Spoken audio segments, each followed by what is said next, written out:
all across America and around the world. This is Veterans Radio. This is Veterans Radio. Welcome to Veterans Radio. I am Jim Fausone. I'm the officer of the deck today. We've got some great programs for you. I think you'll find very interesting. We always want to remind you can find more about Veterans Radio at its Facebook site or by going to veteransradio.net, where we're on the web 24/7. You can find a lot of our podcasts there as well. We post new ones every Tuesday, so you can get a new story, a new interview, something you didn't know before by going to veteransradio.net. And before we get started, we want to thank our sponsors. First up, we want to thank National Veteran Business Development Council, nvbdc.org. It was established to certify both service-disabled and veteran-owned businesses. You'll find out how they can help your business by going to nvbdc.org. We want to thank Legal Help for Veterans. Legal Help for Veterans fights for veterans' disability rights all across the nation. You can reach them at 800-693-4800 or on the web at legalhelpforveterans.com. We want to welcome to Veterans Radio today Navy Captain Retired Royce Williams. Royce, welcome to Veterans Radio. Thank you very much. I'm pleased to be here. Now, Royce has been retired a long time. He's currently a 97-year-old California resident, and he is back in the news because his recently was awarded the Navy Cross for certain combat valor in Korea back in 1952 of all times. So let's start here, though, Royce. How did a nice kid like you from South Dakota, Wilmot, South Dakota, end up in the Navy for a career? I always get a kick out of these guys who live in states where there isn't an ocean anywhere nearby, but they go into the Navy and stay for a career. Well, I was enticed by, I suppose, a movie, but I had an early flight in an airplane when I was 4.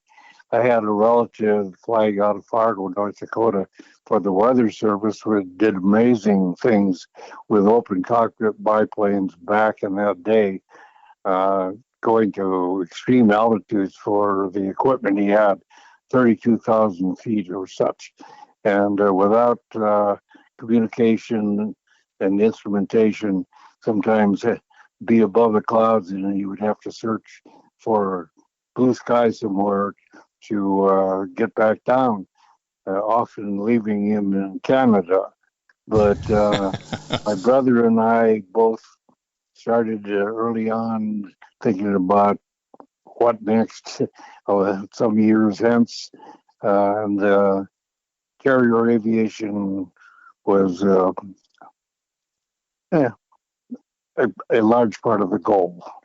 Well, it was certainly brand new at that time, and awful. It took nerves of steel to fly at that point. Was that a family trait as well? My dad was World War I, and one tremendous guy. I don't know. My early ventures were just kind of as a young wild man running around, damming up a creek to make a swimming pool, pond, building wickiups, and fighting with swords, following the Crusade movie. I had a lot of excitement and fun and freedom. Well, you were looking for adventure, and you certainly found it in the Navy.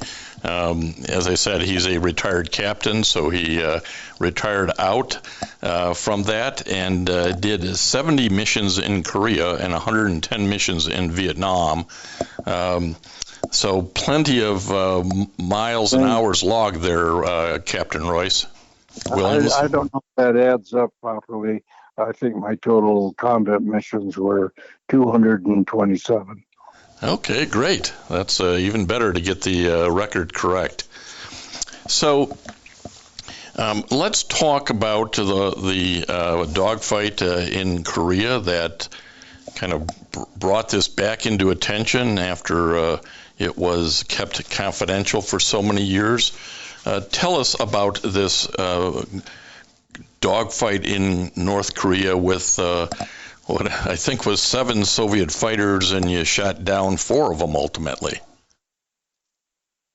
Yes, we were rather new amongst the carriers to arrive in the Korean War. The Navy pretty much owned the eastern half of North Korea, own meaning responsibility.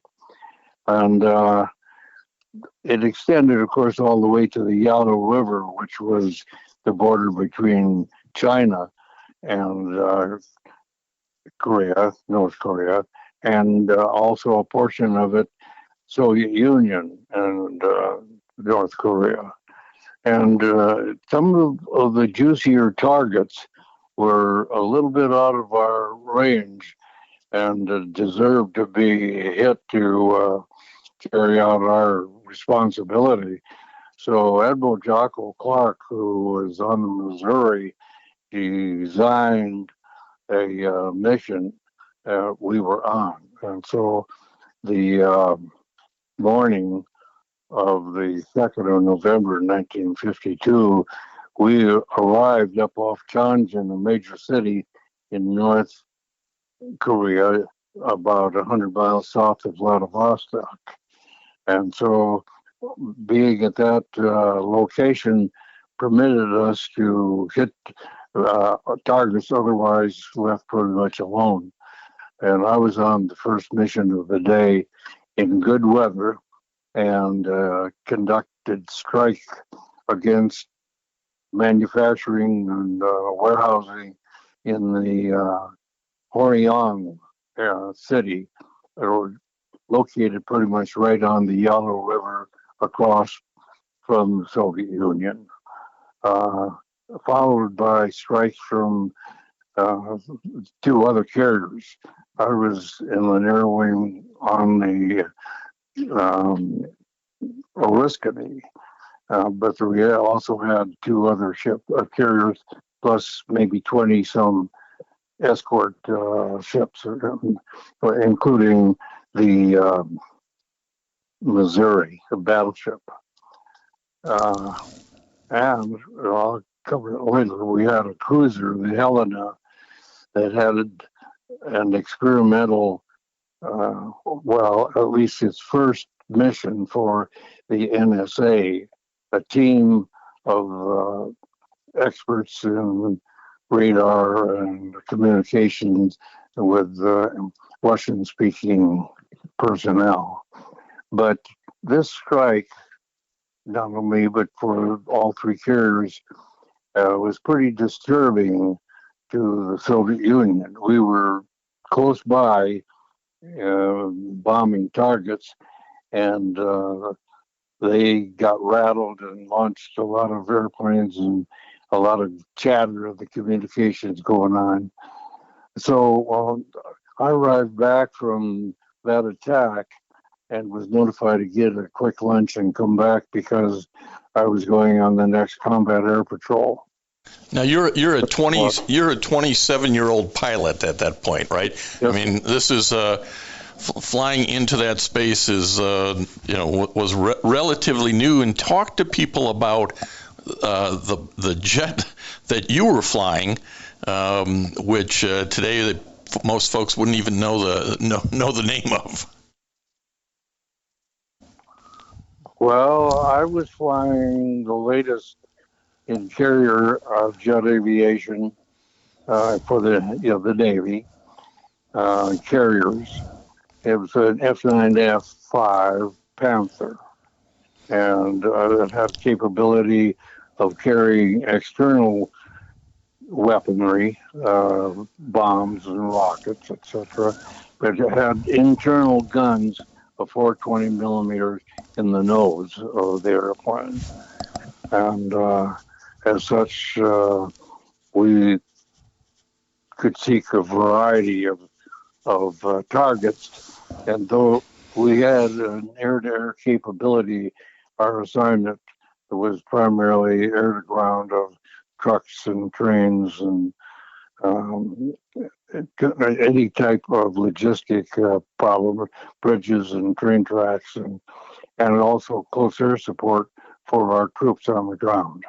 Well, that's what makes this dogfight with the MiGs so interesting in many regards. As you say, the Russians weren't real happy. The Soviet Union wasn't real happy with you guys flying that close on the first mission and striking some things. And then we get into the second mission, and they decide they're not going to let you go undisturbed.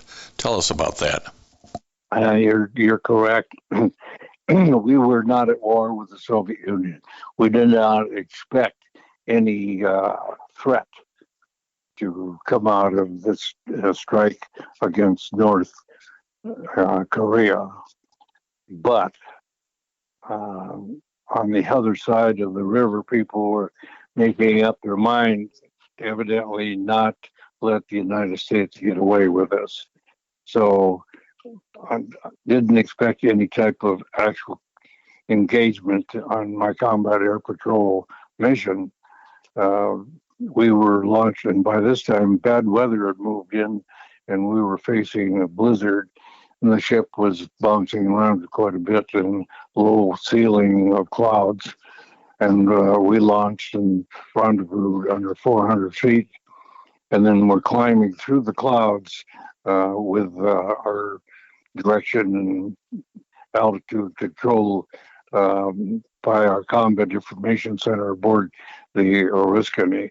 And in this climb through the clouds to on top of them at 12,000 feet, we were advised of inbound bogies, meaning unidentified airplanes headed toward the task force. So we were aware of that while climbing, and once on top and in the clear, we could see 7 contrails headed directly at us. And these were coming directly out of the Vladivostok area, which was not very far away from us. And we're talking to Captain Royce Williams, who recently was awarded the Navy Star for this upcoming dogfight. These 7 Soviet MiG-15s fighter jets are coming your way. You start out with 4 planes in your squad. 2 have to turn back because of some mechanical problems, and you and a wingman now have yourself faced with Soviet MiGs. Which tell us a little bit about their maneuverability and air-to-air capability as compared to what you're flying in the Panther. Well, at this time in history, this was the world's best fighter airplane. I had a great airplane in that it was Grumman tough built and good capabilities within the limits, not to match the MiGs in aerial combat. We didn't really expect to be combating them, but as it turned out, they chose to fight, and it happened. Yeah, you and your wingman were in that fight. I think I've read that it was about a 30-minute dogfight. Tell us what went on and kind of what's going on in your mind at that point. Well, these contrails flew over us. They were extreme altitude. I would guess 50,000 feet at least. Once they passed over us, they turned back north, and I thought probably heading home. And I assumed they were Soviets out of Vladivostok. But I was instructed to climb to intercept, if possible, if it came to that, but to be ready. And so I immediately charged and fired my guns and saw that all my fighting capability was ready to go. And my wingman and I climbed, keeping them in sight, and got to 26,000 feet. And they were, by this time, about halfway between us and Vladivostok. And they split into 2 groups and dived out of the contrails me thinking they were probably going to go in and land. But I was wrong. And in short order, I saw 4 of them in loose formation attacking me, and all of them firing. Yeah, and then from the carrier, as I understand it, the original thought was, hey, just have the Navy jets protect the U.S. warships, and the commanders on the carrier thought, well, don't engage. The Soviets aren't going to engage, but all that thinking down on the ship was wrong, wasn't it? Entirely correct. Yes, I didn't expect them. I saw the airplanes, and once they flew over, and I saw they were MiGs, I knew they were not friendly. So I was prepared for what eventually happened, but I didn't expect it.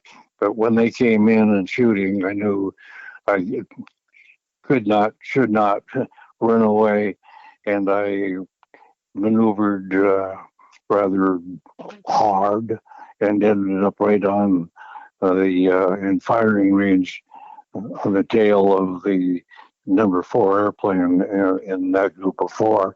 The other 3 were coming in from the other direction, so 7 in the fight. But just fired a short burst of 20 millimeter, all 4, and it started smoking and dropped out of formation. And at that point, my wingman chose to follow him instead of sticking with me. And I continued to trail the remaining 3 as they climbed abruptly, amazingly, with ease, well above me, and reversed to come back and fire at me. And so while that was happening, I was going to fire at the number 3 guy that just lost his wingman, but I saw the other 2, the lead of the whole flight of 7, heading directly in and firing. And I trained my weapon system on them, and when I thought they were in range, I fired a short burst, and that airplane stopped firing and did a turn off to the left while I noticed his wingman now in and shooting at me.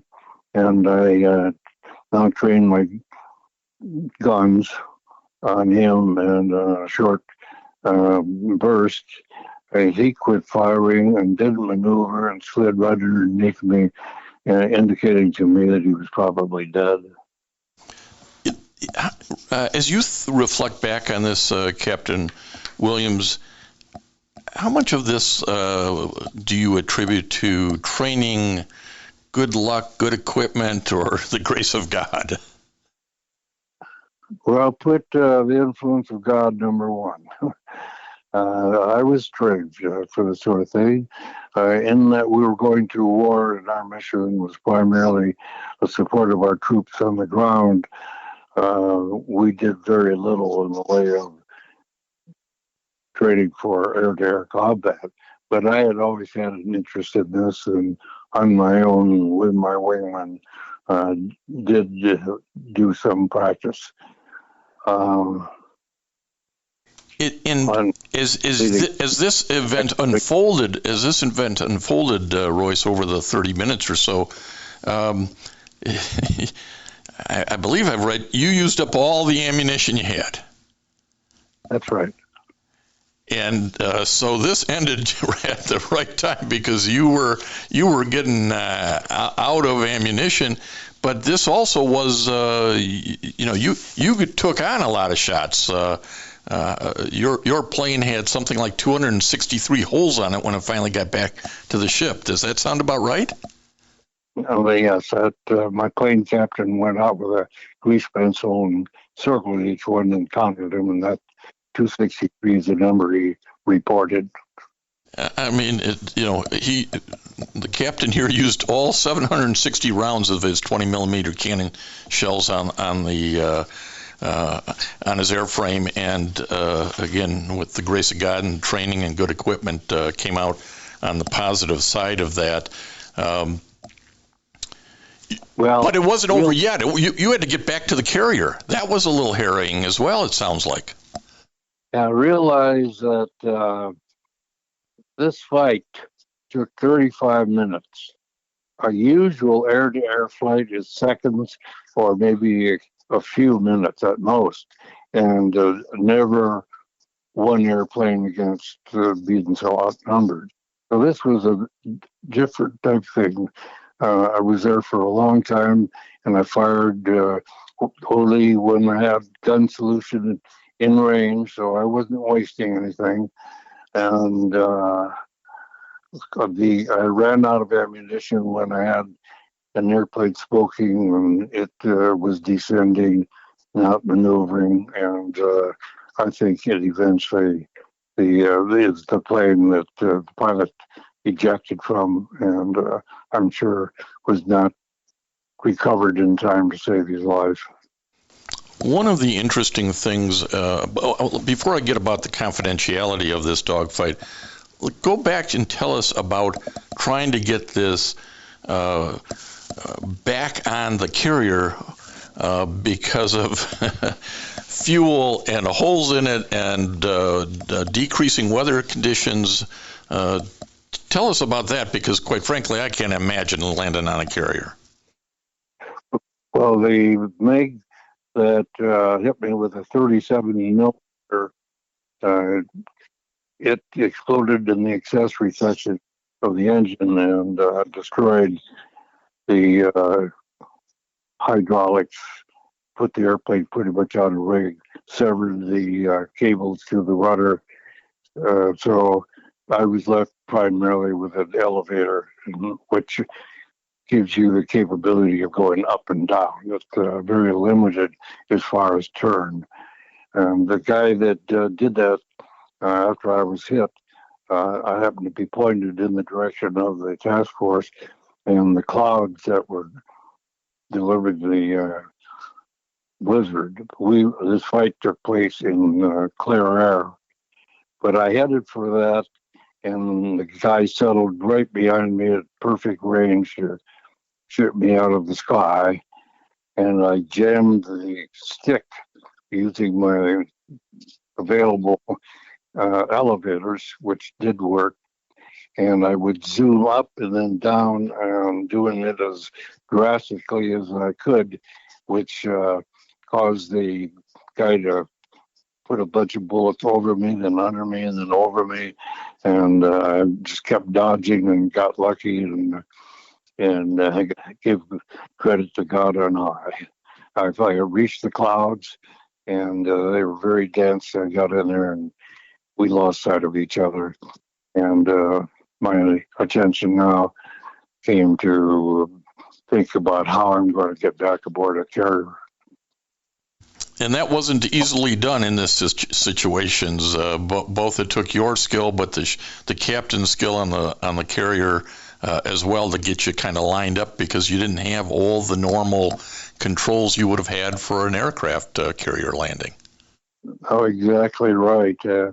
I knew what the bottoms of the clouds are, so I carefully on my own descended under instrument conditions and gave up the idea of parachuting because I wouldn't be rescued in time to save my life under the ocean conditions. So I arrived and coming in sight of the task force, and they were at general quarters, which means for those who are in the perimeter and have anti-aircraft capability are free to shoot at anything that is unidentified. They feel it's a threat. And I hadn't been coordinated to where they knew I was a friendly, and unfortunately our ships fired at me. But my commanding officer had just been launched really to be my relief and engage if it were to happen. Didn't happen, but that was the idea. And he saw what was going on, and he got him to cancel firing. And then I just worked on studying my problem, seeing what I would have to contend with in the way of flight, and discovered that anything below 170 knots in the airplane would stall out. So having to work with two hands on the stick because of the out of rig condition of the airplane, I experimented to see what I could do in the way of control to get aboard the ship.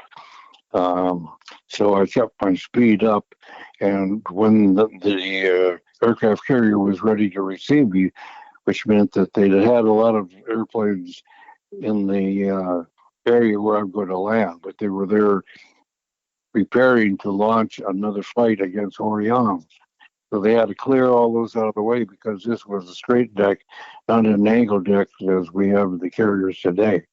They had to move it all forward. So when that was done and they gave me the signal Charlie, meaning you're clear to land, I was somewhat in the right area to start my approach, which would not be a turning approach, which was the difficulty I had. So I was lined up, and then when the carrier was in the wind, and I'm talking to them about my speed, and they said any speed I wanted because they had 30 knots available and that the ship could make in its own speed, and there was probably about that amount of natural wind in the storm. So the captain said, "Bring him in any speed he wants." Well, and let me explain that for the non-aviator types here, Royce. You couldn't get slow enough. You couldn't get your airspeed down to where it should have been for a normal landing. You were going faster than you should have. But accommodations were made because if you stalled, if you went too low, the plane would stall out and plunge into this frigid ocean, and that would be the end of it. So you and the carrier had to kind of work together based on the condition of the plane to be able to get on board. And I read somewhere that the ship had to kind of turn a little bit to help line you up because you didn't have, as you said, you had up and down control. You kind of didn't have side to side control. So they had to help out in that regards. Yes, that's right. I was pretty much able to maintain the altitude control. But as far as lighting, I wasn't able, and I told him that. And so the commanding officer of the carrier is a pilot, and he understood the problem. And as I got in close, pointing at the ship, but not lined up to make a landing, he turned the ship to line it up with me just as I needed it. And I made a pretty much normal landing. Now, you caught the first wire then, right? Normal landing, you hit the first wire, all was good? Was that how it worked? Well, the first wire was too low. We pinpoint to the perfect landing would be the third cross-deck pennant wire, and that's the one I did catch. Any stop's a good stop, let's face it.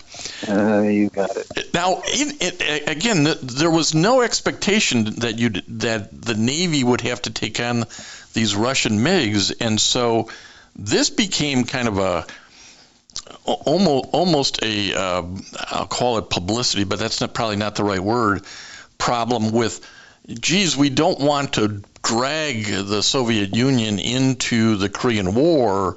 So the decision was made, I guess as this went all the way up to the Secretary of Defense and the President, that this dogfight had to be kept secret. And they explained that, I guess, to you right from the get-go. Well, I wasn't dealing with people at that level at that time, but they knew about it right away and had great interest to fill in the blanks, and were trying to find out from the ship what happened. The ship didn't know what happened, but the people on the Helena, on that cruiser, had these people from the time they took off from their base until they said the remnant came back. And so they followed it all, but they were the only ones besides the Russians that really knew what was happening. But our side, because they wanted information immediately, our intelligence officer, poor boy, had to make up a story, and it wasn't true.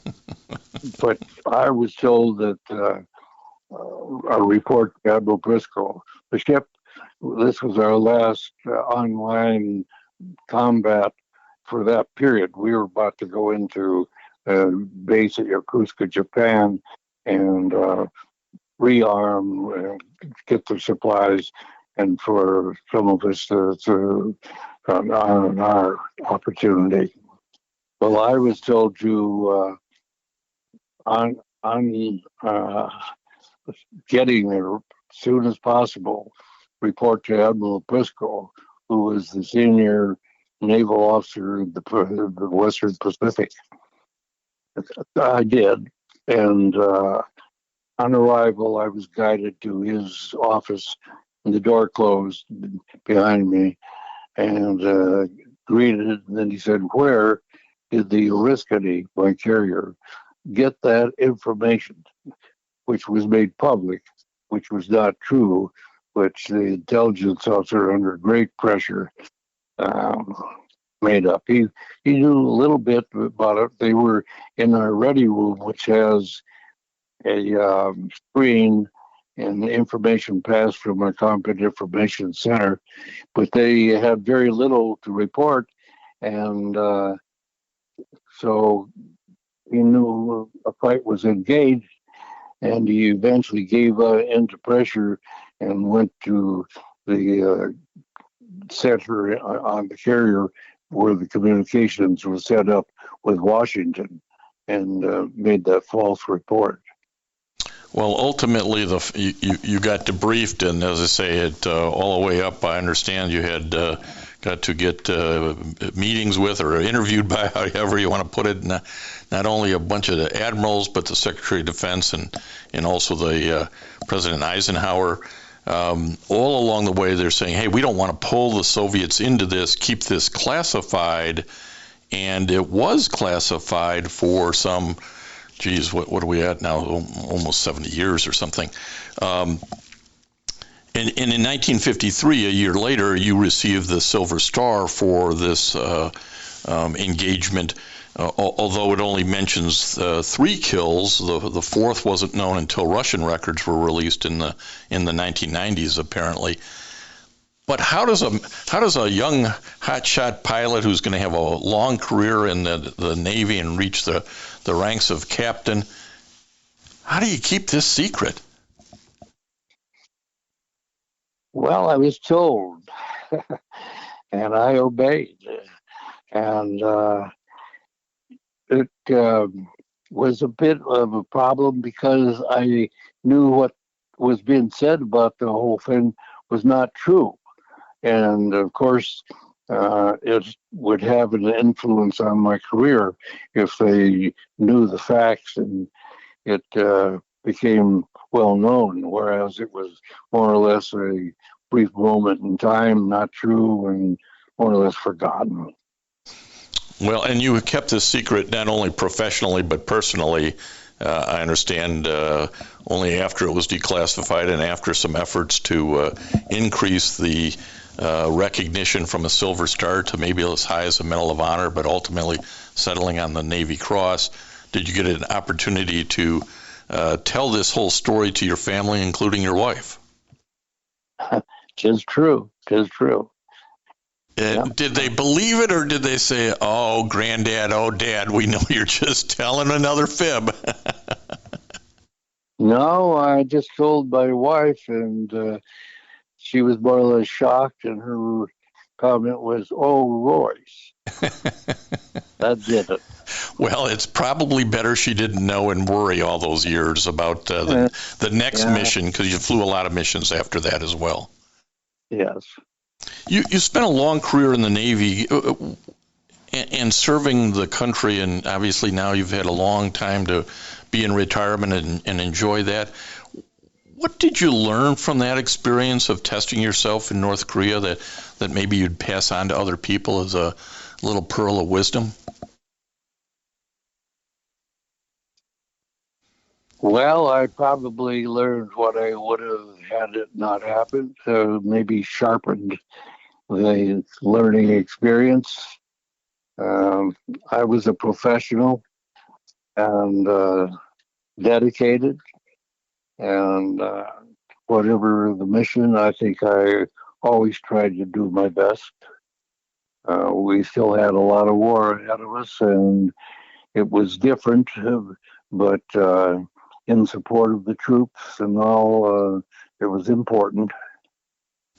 Yeah, and I think today sometimes we don't hang on to some of those core rock solid values like doing the mission, being a professional, living up to your word. If you're told to keep it confidential, you keep it confidential. Those are all good lessons for everybody to learn, even today, I believe, don't you? Yes, of course. And of course, it deepened my faith in God. Absolutely.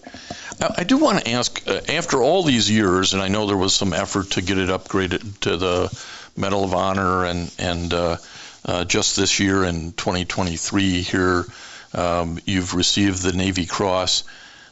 Talk to us about what receiving this second highest award for valor in combat felt like to you, and what you think it symbolizes. Well, I had been teased with the Medal of Honor, and when it didn't make it because of a turn down in the Senate, my congressman got in touch with the Secretary of the Navy, who miraculously came out and visited with me for about an hour and a half, and came well prepared to have his questions answered. And he went away believing there had been a miscarriage in justice, and he had the authority to correct that. And in very short time, a few weeks following that, he made up his mind that the Navy owed me a higher medal, and he saw to it in a wonderful ceremony. It was just amazing. It would have made a lot of difference. Well, it would have made quite some difference in my career, I imagine, had I been given that credit while I was on active duty. But was not so. So whatever happened after that time had to be based on the circumstances and the performance at that time. No, and there are many stories of valor that probably should get the nation's highest award, but don't for any variety of reasons. But I always think it's important to get recognized on these sort of things, like for the Navy Cross, so that your larger community, whether that's your where you live now, back in South Dakota, the family, other naval aviators, so that the larger community can share in that recognition. And based on what I saw from the ceremony, there was a lot of community support and recognition for the Navy Cross ceremony. I think that must have felt really positive for you. Well, yes, indeed. I had a lot of friends out in the community at the event, and quite a few that I did not know, but they were all supportive, and I've had follow-on conversations where it seemed to mean a lot to them. Probably not as much as to me, but it impressed a lot of people. And with that, our lessons, you think about what you learned, if it seems to make an impact. And there were active duty personnel there, and they're not knowing what they're facing, but who knows? They may call upon it, and if this means anything to them, they'll be as prepared and in the best equipment that their country has for them. So they may get their turn. Well, I also got to say, Captain Royce Williams, you are undoubtedly at 97 years old, the best looking captain in uniform for that age. You lie.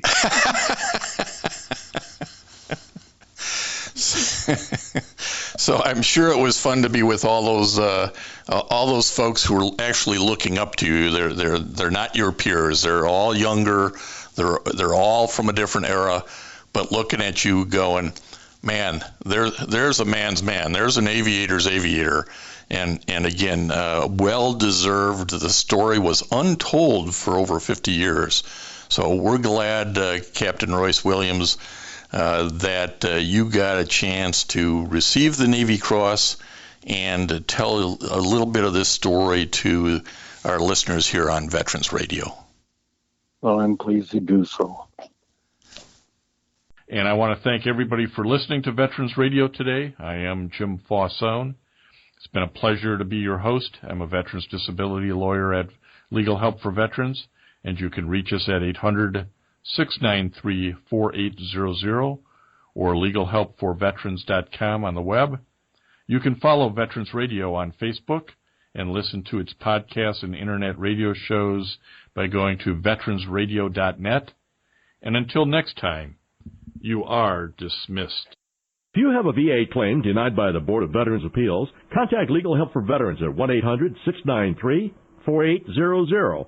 They're experts in handling cases before the U.S. Court of Appeals for Veterans Claims. Their number again, 1-800-693-4800.